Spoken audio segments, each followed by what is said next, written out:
जैसा कि एशेलॉन फॉर्म में हमने पहले देखा था कि हम रो ऑपरेशन का यूज़ करके मैट्रिक्स को अपर ट्रायंगुलर मैट्रिक्स में कन्वर्ट करते थे, वैसे ही यहाँ पे हमको क्या करना है, reduce given matrix into any of the following form by using row and column operation. यहाँ पे हमको रो एंड कॉलम दोनों ऑपरेशन यूज़ करके इन चार फॉर्म मैट्रिक्स के फॉर्म में से किसी भी एक फॉर्म में मैट्रिक्स को कन्वर्ट करना है ना।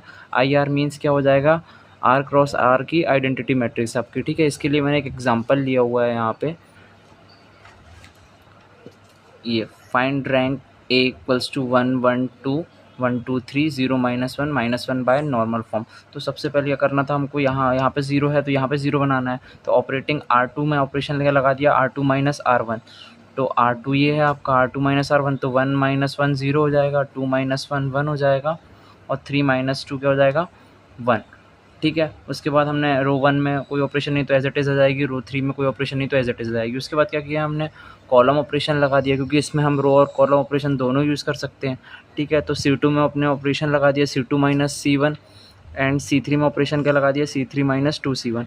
अब C2 क्या है आपका, ये वाला कॉलम है, तो C2 माइनस C1 मतलब 2 - 1 C2 माइनस C1, तो 1 - 1 0, फिर यहाँ पे क्या है 1 - 0 तो 1, और क्या जाएगा -1 माइनस 0 तो -1, ठीक है। C3 में ऑपरेशन लगाया C3 माइनस 2C1, तो 2 का मल्टीप्लाई हो गया 1 वाले कॉलम में, तो 2 - 2 0, 1 - 0 तो 1, -1 - 0 तो -1, ठीक है।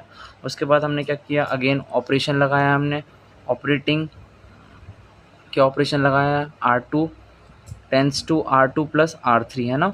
वी गेट क्या मिल जाए, हमने R2 में ऑपरेशन लगाया R2 प्लस R3, तो -1 + 1 0, और -1 + 1 तो 0। हमने R2 में ऑपरेशन लगाया तो रो 2 में आपके चेंजेस आएंगे, रो 1 और रो 3 एज इट इज़ रहेगी, ठीक है।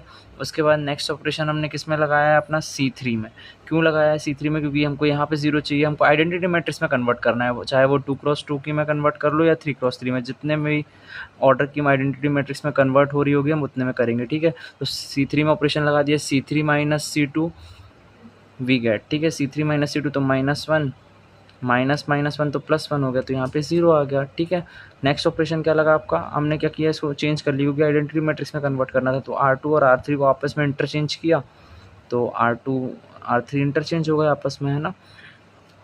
उसके बाद नेक्स्ट ऑपरेशन क्या लगाया हमने, नेक्स्ट ऑपरेशन में हमने क्या किया, क्योंकि हमको आइडेंटिटी मैट्रिक्स कन्वर्ट करनी थी, तो सेकंड रो में माइनस था, तो इसमें हमने सेकंड रो में माइनस का मल्टीप्लाई कर दिया, तो 0 -1 की जगह 1 हो गया, तो ये आपके 2x2 की आइडेंटिटी मैट्रिक्स बन गई, और यहाँ साइड साइड में 0 आ गया, तो क्या हो गया, which is in normal form, hence rank of A = 2, ठीक है। यहाँ पे आपका क्वेश्चन एंड हो जाएगा।